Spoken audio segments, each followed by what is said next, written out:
High viewers, நாளைக்கான வீடியோவில் என்ன நடக்கலாம்னு சொல்லிட்டு பார்க்கலாம். வீடியோக்குள்ள போகிறதுக்கு முன்னாடி நம்ம சேனலை லைக் அண்ட் சப்ஸ்கிரைப் பண்ணிவிட்டு கொஞ்சம் சப்போர்ட் பண்ணுங்கள். வாங்க இப்போ வீடியோக்குள்ள போகலாம். எபிசோட் ரொம்பவே இன்ட்ரெஸ்டிங்காக போய்கிட்டு இருக்கு. சிவனாண்டி பஞ்சாயத்து தலைவர்கிட்ட சொல்கிறாரு, என்ன இவ்வளோ நேரம் ஆச்சு, இன்னும் அந்த பையன் அந்த சிலையை எடுத்துகிட்டு வர மாதிரியே தெரியல, அதனால நீங்கள் ஆக வேண்டிய காரியத்தை பாருங்க அப்படிங்கிற மாதிரி சொல்ல, இதை கேட்ட பஞ்சாயத்து தலைவரும் சொல்கிறாரு, ஆமாம்மா நாங்கள் கொடுத்த டைமும் முடிஞ்சு போயிடுச்சு, இதுக்கப்புறம் எங்களால் வெயிட் பண்ண முடியாது, அதனால ஆக வேண்டியதை பார்த்து தான் ஆகணும் அப்படிங்கிற மாதிரி சாமுண்டீஸ்வரி கிட்ட சொல்ல, இதை கேட்ட பரமேஸ்வரி பாட்டி சொல்கிறாங்க, சரியா உங்களுக்கு என்ன குழியை தோண்டி நீ அதில் புதைக்கணும் அவ்வளோ தானே, நான் அதுக்கு ரெடியாக இருக்கேன், நீங்கள் ஆக வேண்டியதை பாருங்க அப்படின்னு சொன்னோடனே சிவனாண்டி வந்து 2 பேர்கிட்ட கண்ணை காட்டுறாங்க. உடனே அவங்க ஓடி வந்து குழியை தோண்ட ஆரம்பிக்கிறாங்க. அப்போ ரேவதி வந்து பாட்டி கிட்ட சொல்கிறாங்க, என்ன பாட்டி இவ்வளோ அவசரப்படுறீங்க, கொஞ்ச நேரம் வெயிட் பண்ணுங்க, உங்கள் பேரை வந்துருவாங்க அப்படிங்கிற மாதிரி சொல்லும்போது ரேவதி கிட்ட பாட்டி சொல்கிறாங்க, கண்டிப்பாம்மா எனக்கு அந்த நம்பிக்கை இருக்குது, அதனால தான் நான் தைரியமாக சொல்லிக்கிட்டு இருக்கேன் அப்படிங்கிற மாதிரி பாட்டி சொல்லிக்கிட்டு இருக்காங்க. அப்போது சந்திரகலா வந்து நடக்கிறதெல்லாம் பார்த்து ரொம்பவே சந்தோஷமாக இருக்காங்க.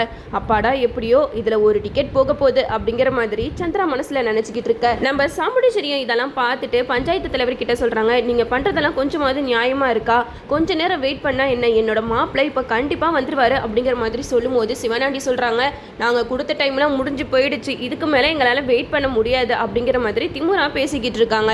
இந்த சைடு நம்ம மயில் வந்து குருமூர்த்தி கிட்ட போயிட்டு கெட்டப்பெல்லாம் மாற்றிட்டு உடுமன் மாதிரி அங்கே காசை கொடுக்குறாங்க. காசை பார்த்ததுமே சரி இவர் தான் அவர் போல அப்படின்னு சொல்லிட்டு அந்த சிலையை கிணத்துலேருந்து எடுக்கிறாரு. கிணத்துலேருந்து எடுத்து மயில் கிட்ட கரெக்டாக கொடுக்கும்போது அந்த உடுமன் மயக்கம் தெரிஞ்சு அங்கேருந்து தப்பிச்சு ஓடி வராரு.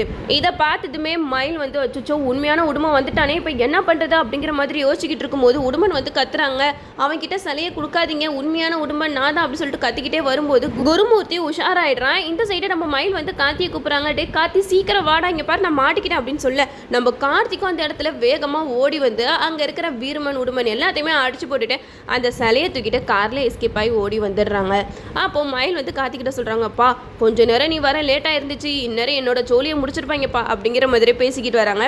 இந்த சைடு நம்ம பரமேஸ்வரி பாட்டியை குழிக்குள்ளே இறக்குறதுக்கான ஏற்பாடெல்லாம் நடந்துகிட்டு இருக்கு. அப்போது சிவனாண்டி முத்துவேலி இவங்க 2 பேருமே சொல்லிக்கிட்டு இருக்காங்க, நம்ம நினச்ச பிளான் இப்போ தான் சக்ஸஸாக போய்கிட்டு இருக்கு, இனிமேட்டு யார் நினச்சாலும் இந்த கிளவியை காப்பாற்றவே முடியாது, நீ அந்த ராஜா வருவான்னு நினைக்கிற, கண்டிப்பாக அவன் வரவே மாட்டான், இந்த கிளவி இந்த குழிக்குழியே கடந்து ஜீவ சமாதியாக வேண்டிதான் அப்படிங்கிற மாதிரி பேசிக்கிட்டு இருக்காங்க.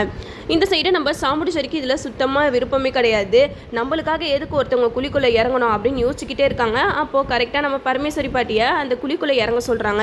அப்போது பரமேஸ்வரி பாட்டியோ கடவுளை வேண்டிக்கிறாங்க, எனக்கு உன் மேலே நம்பிக்கை இருக்குது, கண்டிப்பாக என்னோட பேரன் கடைசி நேரத்தில் வந்து என்னை காப்பாற்றுவான் அப்படிங்கிற மாதிரி பரமேஸ்வரி பாட்டி வேண்டிக்கிறாங்க. அப்போ ரேவதி சொல்கிறாங்க, என்ன பாட்டி எதுக்காக நீங்கள் இறங்குறீங்க, இன்னும் கொஞ்ச நேரம் தான் உங்கள் பேரன் வந்துருவான் அப்படிங்கிற மாதிரி சொல்லும்போது பாட்டி சொல்கிறாங்க, நீ எதுக்கும் கவலைப்படாத தாயி, எனக்கு எதுவுமே ஆகாது, நான் நல்லபடியாக தான் இருப்பேன் அப்படிங்கிற மாதிரி சொல்கிறாங்க.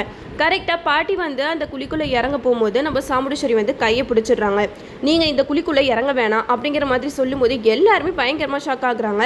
சந்திரா வந்து சாமுண்டீஸ்வரியை பயங்கரமாக திட்டுறாங்க, என்னாச்சுக்கா உனக்கு பைத்தியம் பிடிச்சிருச்சா, அதான் இந்த கிளவி குழிக்குள்ளே இறங்குதில்ல, நீ எதுக்காக தடுக்கிற அப்படிங்கிற மாதிரி சொல்ல, அப்போது சந்திரா கிட்ட சாமுண்டீஸ்வரி சொல்கிறாங்க, நீ இதில் தலையிடாத சந்திரா, எனக்காக ஒருத்தவங்க இப்படி இறங்குறது என்னால் பார்க்க முடியாது, இந்த பழி என் மேலே தானே சுமத்தப்பட்டுச்சு, அதனால நானே இந்த குழிக்குள்ளே இறங்க போகிறேன் அப்படின்னு சொன்னோன்னே ரேவதி வந்து சொல்கிறாங்க, என்னம்மா நீங்கள் நாங்கள் பாட்டியவே இறங்க வேணாம்னு சொல்லிக்கிட்டு இருக்கோம், நீங்கள் என்னன்னா நான் இறங்குறேன்ட்டு ரெடியாக இருக்கீங்க அப்படிங்கிற மாதிரி சொல்ல, இதை கேட்ட பாட்டி சொல்கிறாங்க, வேணாமா சாமுண்டீஸ்வரி, நான் வந்து வாழ்ந்து முடிச்சவ, என்னோட வாழ்க்கை முடியட்டும், நீ வந்து இனிமேட்டு தான் வாழணும், வேணாமா என்ன தண்டனை கிடைச்சாலும் அது எனக்கே கிடைக்கட்டும், என் குடும்பம் நல்லா இருந்தால் போதும் அப்படிங்கிற மாதிரி சொல்லும்போது சாமுண்டீஸ்வரி சொல்கிறாங்க, அதெல்லாம் ஒன்றும் தேவையில்லை, நான் தான் சொல்கிறேன்னு என் மேலே தானே பழியை சுமத்துனாங்க, அதனால நானே இந்த குழிக்குள்ளே இறங்குறேன், எனக்காக யாரும் இந்த குழிக்குள்ளே இறங்க வேண்டாம் அப்படிங்கிற மாதிரி சாமுண்டீஸ்வரி பயங்கர கோபத்தோடு சொல்கிறாங்க. அப்போது சந்திரா வந்து சாமுண்டீஸ்வரி கிட்ட சொல்கிறாங்க, என்னக்கா உனக்கு லூசு பிடிச்சிக்கிச்சா, வேணாம் விடு, நீ இறங்காத, அந்த கிளவியே இறங்கத்தோம் அப்படிங்கிற மாதிரி சொல்லும்போது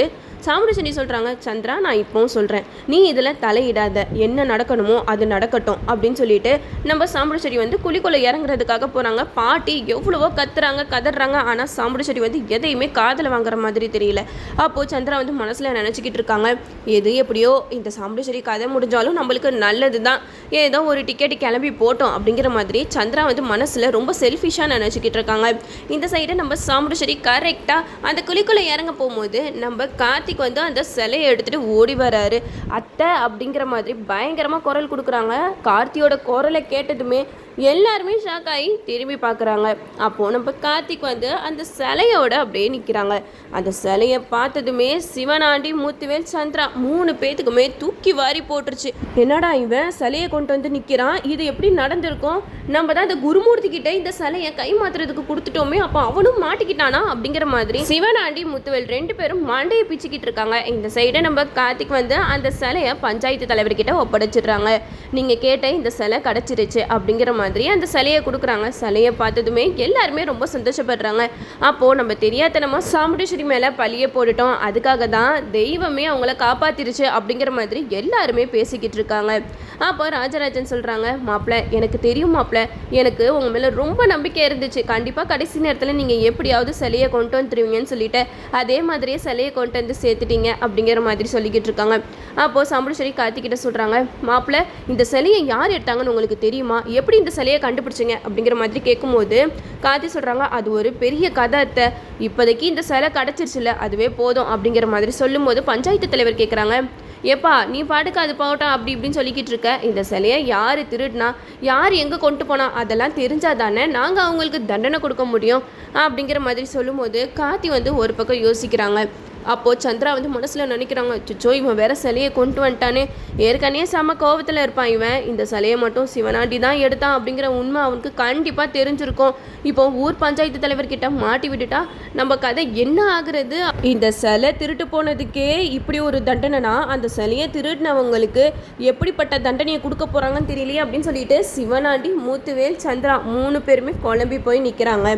அப்போ சாமுண்டீஸ்வரி சொல்கிறாங்க, மாப்பிள்ளை இந்த சிலையை திருடினது யாராக இருந்தாலும் சொல்லுங்கள், அவங்கள நான் சும்மாவே விட மாட்டேன், என் குடும்பத்து மேலே பழியை போட்டு இப்படி பஞ்சாயத்தில் நிற்க வச்ச அவங்கள கண்டிப்பாக நான் தண்டிக்காமல் விட மாட்டேன் அப்படிங்கிற மாதிரி சாமுண்டீஸ்வரி வந்து பயங்கர கோவத்தோட சொல்கிறாங்க.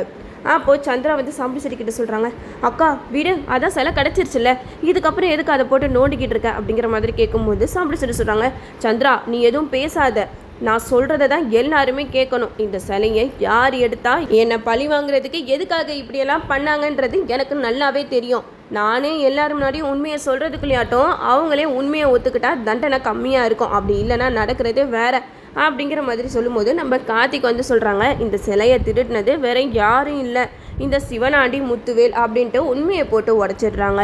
இதை கேட்டதுமே எல்லாருமே பயங்கரமாக ஷாக்காகி நிற்கிறாங்க. ஆல்ரெடி சாமுண்டீஸ்வரி குடும்பத்து மேலே சிவனாண்டிக்கு ஒரு பகை இருக்குன்னு தெரியும், அதுக்காக இப்படி சாமி சிலையை திருடி இந்த மாதிரி பழியெல்லாம் போடுறது தெய்வ குத்தம்பா, உங்களை சும்மாவே விடக்கூடாது அப்படின்னு சொல்லிட்டு இங்கே பஞ்சாயத்து தலைவர் வந்து சிவனாண்டி, முத்துவேல் இவங்க 2 பேருக்கும் தண்டனை கொடுக்குறதா பேசிக்கிட்டு இருக்காங்க. கண்டிப்பாக அவங்கள சும்மா விட மாட்டாங்க. ஏற்கனவே நம்ம சாமுண்டீஸ்வரி செம்ம கோவத்தில் இருக்காங்க. இப்போ இந்த சிலையை திருடி இந்த மாதிரி ஒரு பழியை போட்டனால நம்ம சாமுண்டீஸ்வரி ருத்ரதாண்டவம் தான் ஆடிடுவாங்க. சிவனாண்டி, முத்துவேல் இவங்க 2 பேரையும் யார் நினச்சாலும் காப்பாற்றவே முடியாது. என்னெல்லாம் நடக்க போதும் நம்மளும் வெயிட் பண்ணி பார்ப்போம்.